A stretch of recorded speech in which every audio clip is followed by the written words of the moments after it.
When the Calloway family packed their lives into a U-Haul and drove east out of Michigan, they thought they were leaving behind chaos for peace. Mark Calloway, a 41-year-old writer with a dry wit and deep eyes, had grown weary of city life. His wife, Elena, was recovering from a mild heart attack and needed calm. Their 2 children, Jake, 14, curious and impulsive, and Emily, 9, shy and always clutching her stuffed rabbit, had mixed feelings about leaving everything familiar.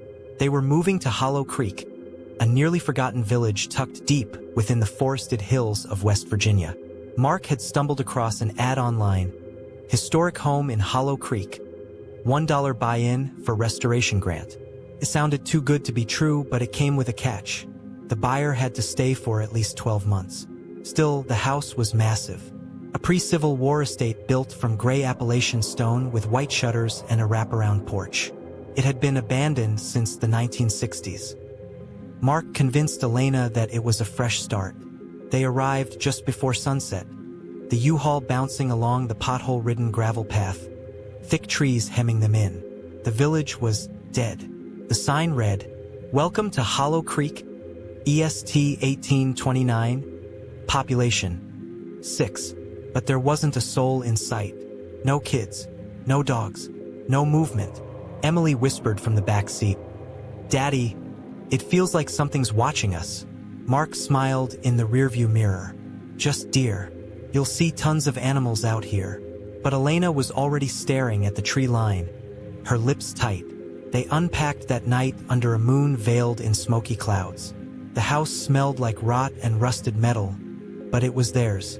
As Mark turned the ancient iron key in the front door, something behind the house let out a low, long moan.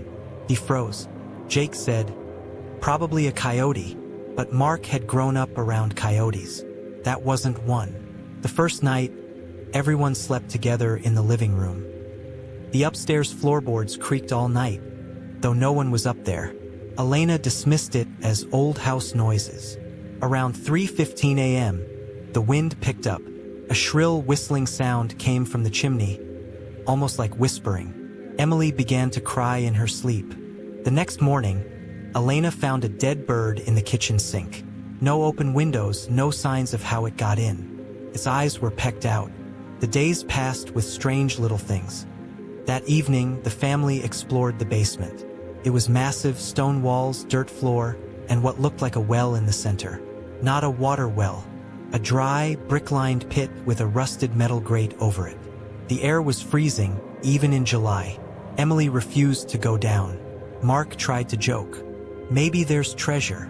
But that night, Emily sleepwalked for the first time in her life.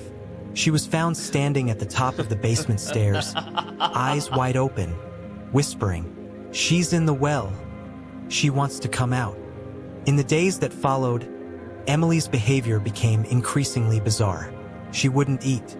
She wouldn't sleep unless the lights were on. She started drawing strange pictures, dozens of them, of a tall, dark-haired woman with no face, standing next to a well. The woman had claws instead of hands. Mark tried to laugh it off. "She's just processing the move." But Elena was terrified. One night, she found claw marks inside the closet door of Emily's room. Deep, raw gouges in the old wood. Emily claimed the lady from the well was trying to get out. Jake, meanwhile, became obsessed with the village. He wandered off one afternoon, and when Mark found him, he was behind the burnt-out remains of the old church, staring at something on the ground.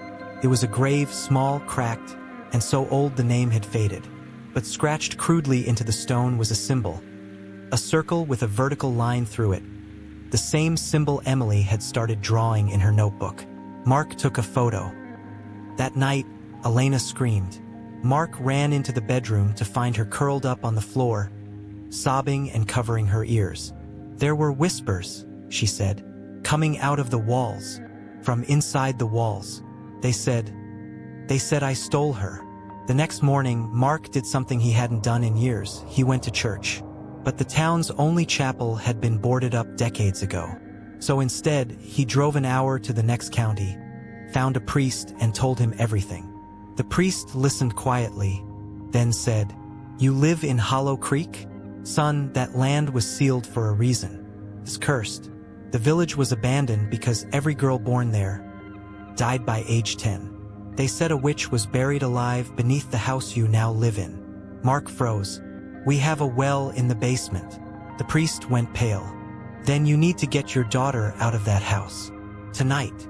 But when Mark returned home, Emily was gone. Elena said she was just in her room moments ago. Jake thought he saw her heading toward the woods. They searched for hours. Night fell. Flashlights flickered.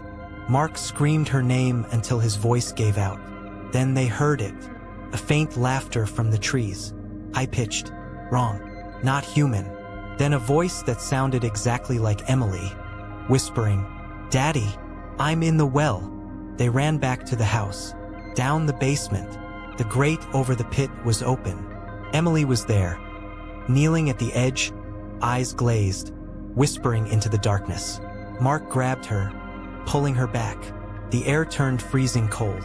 The well exhaled a scream, a shrill, ancient sound like nails on glass and a woman wailing in pain. The light bulbs burst. Emily fainted. Elena began to pray. Jake, who'd never believed in ghosts, they sealed the basement door that night, nailed it shut, but the activity didn't stop. The whispers followed them up the stairs. Scratching sounds came from beneath their beds. Mark saw something in the hallway mirror one night. His reflection smiled at him, but he hadn't moved a muscle. Emily refused to speak for 2 full days. When she finally did, she said she was buried alive.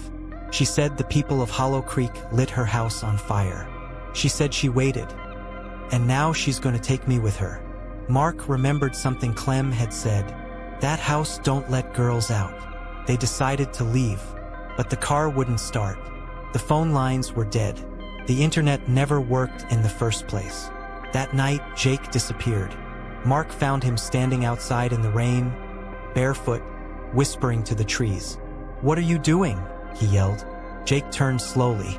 "She said if we give her someone, she'll let Emily go."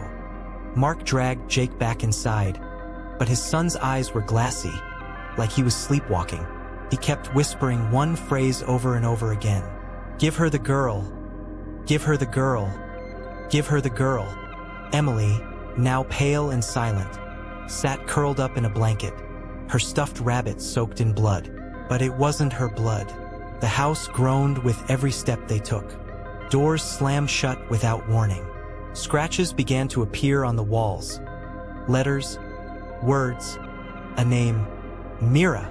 Mark searched online on his old laptop, somehow still connected through a flickering hotspot.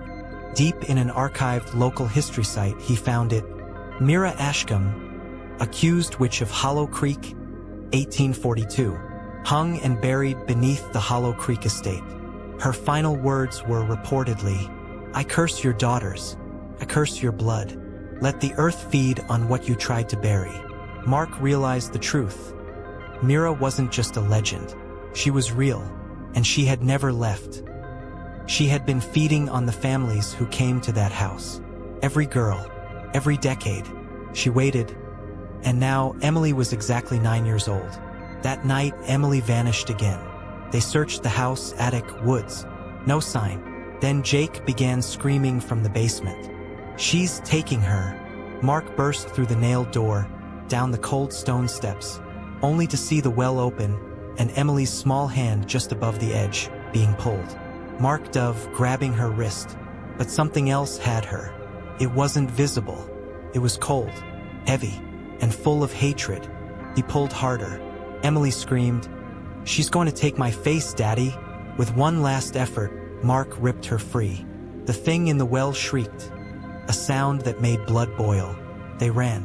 The entire house shook. Mirrors exploded. The floors cracked. Smoke seeped from every wall. They didn't stop running. They ran barefoot, through rain and mud, down the broken village road. Behind them, the house lit up in blue fire. A cold flame that made no sound. And then, silence. 2 weeks later, Mark and Elena sat in a motel room, staring at a police report. No records of a Hollow Creek village exist. No maps show any such location. The site they described was a patch of empty forest, untouched for decades. Their car was found abandoned, their house gone. No basement, no well, no proof. Only Emily's drawings remained, and the symbol she carved into her motel wall one night, a circle with a line through it. She never spoke again. A group of amateur paranormal investigators posted a video online in 2024. They'd been exploring deep West Virginia woods and came across a stone circle buried in ivy. In the center was a collapsed well, and something scratching from beneath. The video ended abruptly. Their bodies were never found. But the audio caught one last thing. A girl's voice whispering, "She's still here. She never left."